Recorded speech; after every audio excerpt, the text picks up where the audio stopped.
Hello everyone, once again welcome to my Oet channel. So today's video is related to exam oriented students. So those who are going to attend exam, I hope this video will be helpful.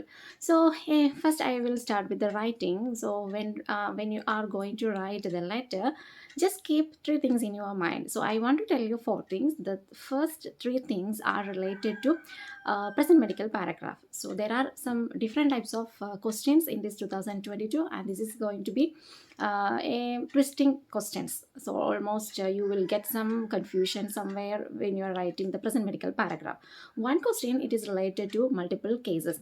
If you have multiple cases, like two cases, example like Parkinson disease and depression, so it is sometime it may be related, sometime these questions or conditions may be irrelated. Something it's happened before the admission, something may happen it's during the hospitalization, whatever. If you have two case, not that two diagnosis, if you are to write it in introduction, keep it in your mind. Make two paragraph in present medical paragraph. That medical paragraph can be divided into two. In the first paragraph you can mention about one disease condition and the cause, how it's happened, and what are the management you have given, and what is the current situation. And next paragraph you can write about the next condition. And in that second paragraph at the end you can just give a sum, what is the overall status of the patient. So like that we can sum up in that situation. Another one, if you have known case, if you have known case letter, and there are some old history they have given, and it's followed by home visit. So how we can write? Always in present medical paragraph, the first paragraph make some stories from the starting. When the condition has started, you can start from there.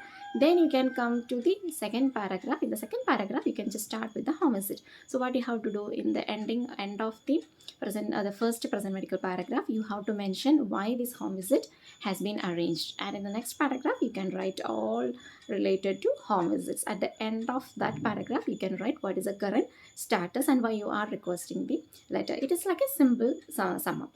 So that is the second one. And another one more thing, it is related to urgent letter. So if you want to write urgent letter, always according to the updates, always start with the today's case. That means today what happened.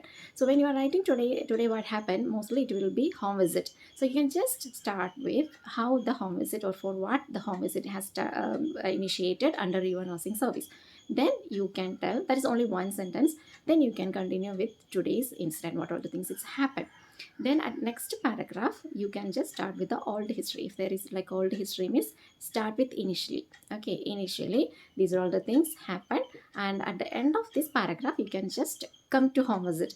Therefore he has been arranged with our home visit. So these are the three things I want to tell you regarding the present medical paragraph. Then the fourth one, I just want to tell you regarding the introduction. So introduction means, mostly you will not get confusion, but in some cases there will be two conditions. So that is the thing you will get confused, whether we have to write two conditions or it will be only one. So like that. So always see the recommendation. It will be easy for you to find out in the recommendation. Just you can see what all the recommendations are given. Example, if it is related to two conditions, that means you have to write the two conditions in the introduction. If it is related to only one, so mostly the present medical paragraph itself we can give the importance for other conditions. But presently, currently, to what all the conditions are there for the patient, still we need some assistance. So according to that, try to make the introduction paragraph. So in introduction paragraph, don't write always the diagnosis.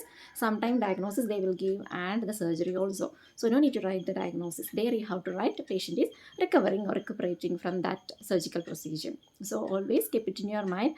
In introduction you are going to write recent present condition, not always the diagnosis. Sometimes it can be the diagnosis, but most of the time it will be like recuperating, recovering, or has been diagnosed, or sometime only you can use has and all.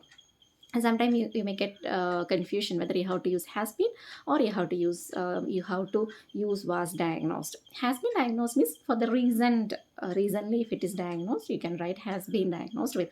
If it is very old condition, you can just write was diagnosed.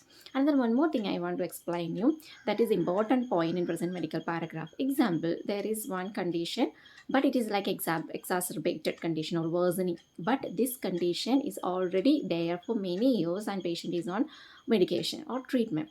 How we can start? Always start in the present medical paragraph with the has had. Example, Mr. X has had chronic obstructive pulmonary disease since 2016 and on this medication. But today, what happened? Today also patient has the same problem, but it is like an exacerbation of COPD or infective COPD. So something it can happen. Alzheimer's disease or Parkinson disease, or can be hypertension, diabetic, or whatever, like a chronic condition, renal failure also. So something is happening like a worsened version. That is today's case not means always that the past history you have to write it in the present medical paragraph with has had. Okay, Mr. X has had this condition since this year and he is on this medication, and start with then again continue with recently. Recently on this date patient presented with this on, like that you can sum up. So these are all the things it is related to writing. So I hope this video is helpful for you. I will make another one video for speaking. Don't miss that one also. I will come back with that one. Until then, bye. Take care.